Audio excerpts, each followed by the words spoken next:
as kind of ironic. And I believe, Mr. Chairman, that the horse just got out of the barn, that some of this stuff that we are reacting to, it was really the role of this Congress and the previous Congress to get in front of, and that did not happen. So we're playing catch up. We're mopping up the floor. In some instances, we are assigning blame, but the real blame, I think, here is in the Congress for not providing the proper oversight from the time that the pandemic hit. And I agree, it was a difficult time for all of us then. But, you know, we ought to be a little careful about warning reform without being able to identify the reform that we warn. This year, several members of the other side of the aisle are offering amendments that would eviscerate, gut, and do away with, quite frankly, the World Health Organization. I have before me H.R. 1546 to prohibit the use of any and all funds to implement any obligations of the United States under the World Health Organization Pandemic Treaty. H.R. 79, a bill directing the President to withdraw the United States from the Constitution of the World Health Organization, and an amendment to the labor HHS appropriation that says none of the funds made available by this appropriation shall be made available to the World Health Organization. I would ask unanimous consent that they be entered into the record. Without objection. So this is a very serious situation. I'm going to come to the Assistant Secretary, Ms. Pace, in just a moment, because she said something that struck me, and that is that if there was no World Health Organization, we would have to invent one. And I agree with that totally, much as was the case in 1948 when countries around the world really understood the need to find a way to collaborate together. And I would ask Ms. Pace, as Assistant Secretary, if you had your way and a magic wand, since we don't have the WHO here to talk about reforms that we think and they think might be needed, what would be one or two of the things that you would suggest for the consideration of this committee? Well, thank you for that question, Mr. Congressman. I appreciate it because we do want a WHO that is effective and truly in service to the world. I also want to reflect on what we've offered as highlights on what the WHO has done right or well. It is not just smallpox or polio that are its success stories. In fact, many of its success stories in global health security, as we call it, are even seen and heard today, only they don't make headlines because of that very success. So whether it's with regards to Ebola or Marburg outbreaks, which we've all experienced and worked with WHO to address in the past couple of years, or even in longstanding programs such as childhood immunizations or maternal care around the world, addressing maternal mortality and other really important issues such as AIDS, TB, and malaria. This is the work of WHO that even helps to complement longstanding U.S. programs.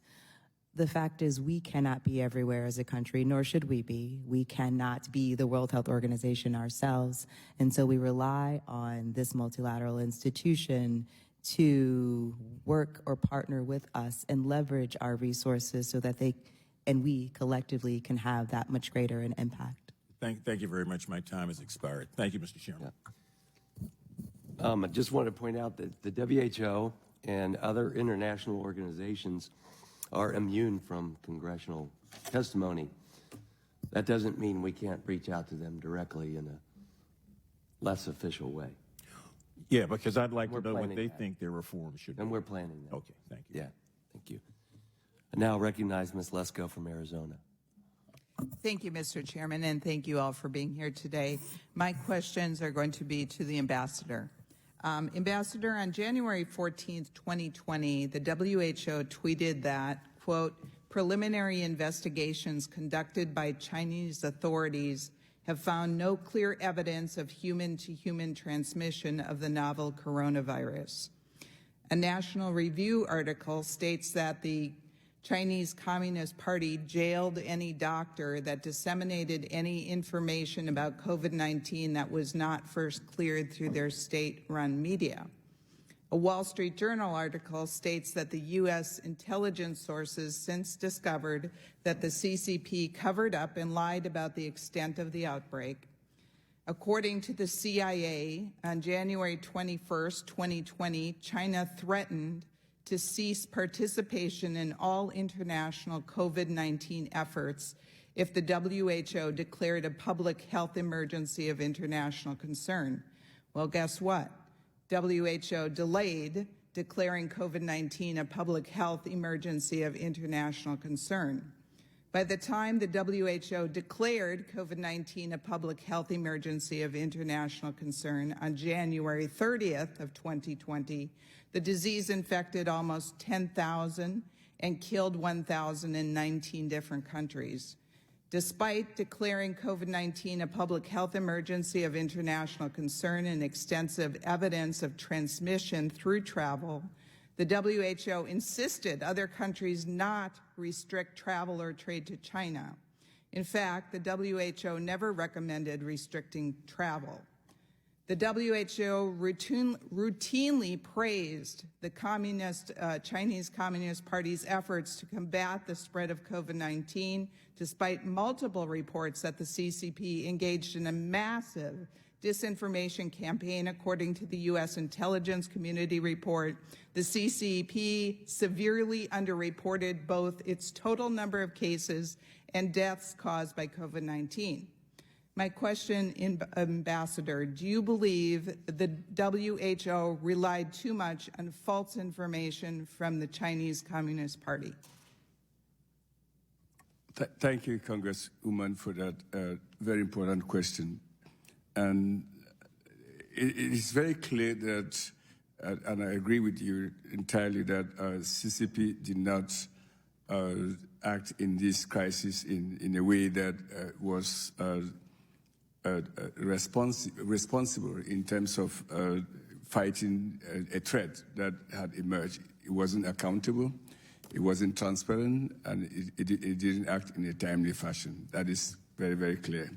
I think WHO has since become more forceful. There are several pronouncements that WHO's leadership had made over the course of, as the pandemic evolved, and they've become more critical. But has that enabled and provided the right access to information? I don't think so. We need to continue to press hard on CCP to have the right information.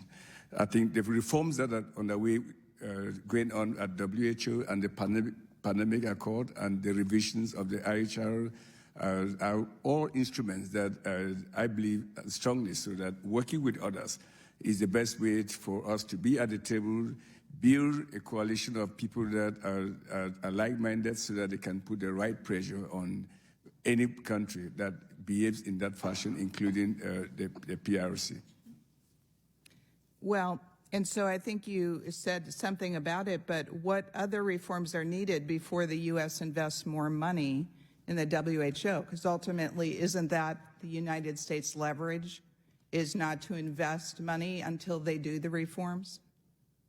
I think the reforms that WHO is currently leading and we are at the table pushing that is in the areas of accountability, country-level impact. That is what happens in country, because we know that a threat anywhere in the world is immediately a threat here in the United States. Governance of WHO, the human resources, financial resources. So there's a whole set of categories of reforms that we've put on the table for WHO, and we are pressing WHO to carry that on. And as I said earlier, of the 96 action items, about 67 have been acted on. About 29 of them will be acted on by end of 2025, and we will keep an eye on that and continue to press them to change and reform. Well, thank you, and please continue to press them to reform, because it's a lot of money that we're investing, and I don't want them controlled by the Chinese Communist Party. And so with that, I yield back. Now recognize Ms. Ross from North Carolina. Thank you, Mr. Chairman, and I too want to thank you for your leadership, and you will be sorely missed in Congress. So I want to appreciate first all of the witnesses acknowledging the problems with the WHO and the Chinese Communist Party during the coronavirus pandemic. Mr. Raskin's not with us today, so I also want to remind the committee that the Trump administration was praising the Chinese Communist Party at the beginning of the coronavirus pandemic and wasn't stepping up to the plate to work with our international partners. The Biden administration came in, recognized many of these problems, and thanks to the good work of many of you, we have become a better global partner. It does not mean that the WHO should be exonerated for not cracking down on the Chinese Communist Party, but the WHO was not alone in believing the Chinese Communist Party at the beginning of the pandemic to the detriment of the entire world and to this country. I do want to talk about how we should work with the WHO going forward and the value of all of your leadership and any contributions that we make going forward. So with our guidance and our leadership, the WHO has worked to improve health outcomes around the world, standing up localized responses to public health emergencies and bolstering defenses against deadly diseases. And we'll talk about some of the ones that Ms. Pace has raised. But in fact, for every dollar we invest in the WHO generates a minimum return of $35 in public health benefits.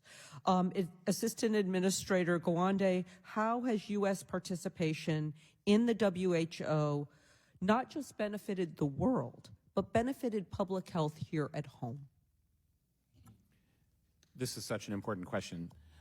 There are multiple roles that WHO plays that leads to them improving health and lifespan of billions of people around the world, including Americans, and there are three essential roles. One is that they lead collective action to reduce common killers, and we talked about eradication of smallpox, we talked about polio, but there are many other examples, and one that we rely on here at home is WHO is essential for our annual flu shot. The global tracking system has a network of 129 countries, including China, that report on flu upticks, share specimens and data, and that's the way we end up with an annual effective flu shot here, and it's important that we participate in WHO to maintain that effectiveness. A second example is WHO coordinates action on health threats in countries that where USAID and our other agencies are, and in places that are not. And they do that through something called the Global Outbreak Alert and Response Network. And I can attest to, from experience on a weekly basis, responding to news of potential outbreaks across the world, whether it's Ebola, Marburg, potentially unknown causes, that this information is vital for our early action, triangulating to other sources when you don't necessarily trust the country source, and making sure that we understand what's happening so we can move quickly to stop spread and address issues that protect the lives and economic security of all Americans. And third, the WHO brings together global experts for agreed upon norms and standards for treatments and preventions of virtually every medical condition that human beings can face. And the results of that benefit us in a variety of different ways. One example is that they create the International Classification of Diseases. And that system, where we all call diseases the same thing, means that our electronic medical record companies have a global market for their medical record systems, and we're the biggest supplier and seller of those record systems because of that common framework that's negotiated, and there are many examples of these in addition to that. I see my time is about to expire. I'm going to submit a couple more questions for the record, but a couple of you have mentioned PEPFAR. Could somebody, you choose who, briefly talk about how important it is that Congress continue to fund PEPFAR? PEPFAR, Congresswoman, is in a collective view, the greatest act of humanity in terms of our solidarity to the world. I mean, imagine what PEPFAR has done over 20 years, saved 25 million lives, prevented HIV infection from occurring in about 5.5 million children in the world. Before PEPFAR, the face of the devastation that the disease had caused in the world was just frightening. In a recent commentary, the former president of Botswana stated that in headline, that without PEPFAR, the country would have been extinct by now. We should be very proud of what we have done, the values that we've shown, which is the values of our solidarity with the rest of the world, that we care for the rest of the world, and we are leaders in this. The discussion we are having today, which is leaders in global health and global health security. It has always also provided a huge platform for the ability for countries to detect and respond to other diseases. I mean, as I mentioned earlier, PEPFAR platforms were instrumental in being leveraged to roll out testing for COVID and for the vaccination there. And in other countries where Ebola and cholera outbreaks have occurred, they have been used. And by doing that, they enable these infections to be detected early before they become a threat in our own country. So we are not just helping countries in Africa and the rest of the world, but we are also protecting ourselves by making sure that PEPFAR continues to be reauthorized. So I'm really counting on working with you all to, in a bipartisan way, to get PEPFAR reauthorized for the next 5 years so that we get the job done. I think our goal is to bring HIV/AIDS to an end as a public health threat in 6 short years, 2030. Thank you for your indulgence, Mr. Chairman. I yield back. Now recognize Mr. Cloud from Texas for 5 minutes of questions. Thank you, Mr. Chairman, Ranking Member, and thank you all for being here today. A very important topic of conversation. I wanted to start with kind of the lead up to COVID and what was happening before then. In 2018-19, I believe the U.S. Contributed about $839 million, China about $80 million. The Rotary Club actually had more investment in the WHO than China. Does the Rotary Club have a seat on the board? No? Okay. China does? Still? Okay. And then some of the items that the resources were being used for in September 2019, the WHO published a paper on addressing the harmful masculinities to improve sexual and reproductive health rights. February 2020, this is right after saying that there's not human-to-human transmission, and then working to correct that. The WHO was busy addressing the important health issues by holding a conference on road safety. Right now, they're still working on groundbreaking research series on health benefits of the arts. There's resources being spent to shift negative attitudes toward abortion and prevent conscientious objection. That's regardless of what you think on abortion, even if you think it's right. This is if you're working to change people's minds on it, that's not providing a scientific medical service, which I would, I'm pro-life. I disagree with abortion, but this is political action, not medical action. Legal recognition of self-determined gender identity and the provision of gender-affirming care, things that the WHO is invested in. Now, this is not protecting countries against the pandemic. And so we continue to be by far the largest contributor to the WHO, 10 times the amount of China leading into the pandemic. But it would have seemed that China had about 10 times the influence during the pandemic in having their issues protected and addressed. And I appreciate the ambassador acknowledging the list that Ms. Lesko so capably presented of the missteps and misinformation that came from China and the WHO, but you kind of shifted the finger to China, which is appropriate, but it was also, her point was in getting back to the missteps the WHO had in protecting it. And so what I wonder at this point is why we're not seeing full-throated response to bring China to account. Why is China still on the board? Why do they get a vote? Will the Biden administration stand up to China and have them removed from the board? Why do they get a vote going forward on any of this? Could you speak to that, please?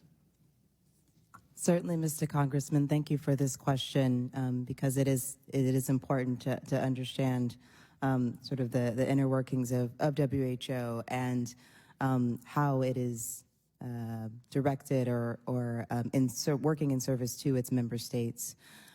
So the way that board elections work or selections work is each region actually puts forth someone from amongst their member countries to serve on the board.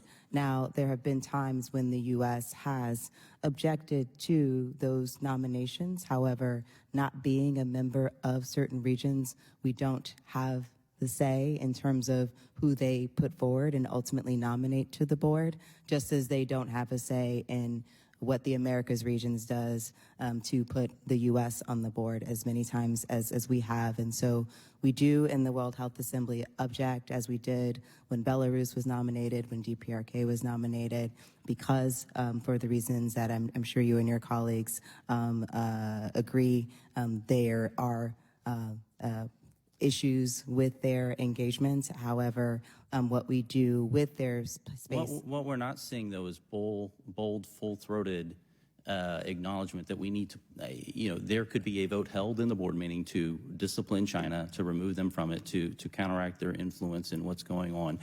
I think after you've killed a couple million people, you should not be able to get a vote on the board. And from our perspective, we're continuing to fund this. And so I'll go back to my initial list, which we could add a number of other items to encouraging taxing on sugar and climate change and all these different things. If you are involved in any issue that remotely affects the health of an individual, that seems like a whole lot of mission creep and a whole lot of power that the WHO is asking for, that you're asking us to be the primary funder of with only 1/34th influence on the board. And so how do we, as the people funding this on the backs of the American people, address those concerns when there seems to be a whole lot of mission creep that goes beyond protecting against pandemics? Well, if I may try to respond again, Mr. Congressman, thank you again for that question.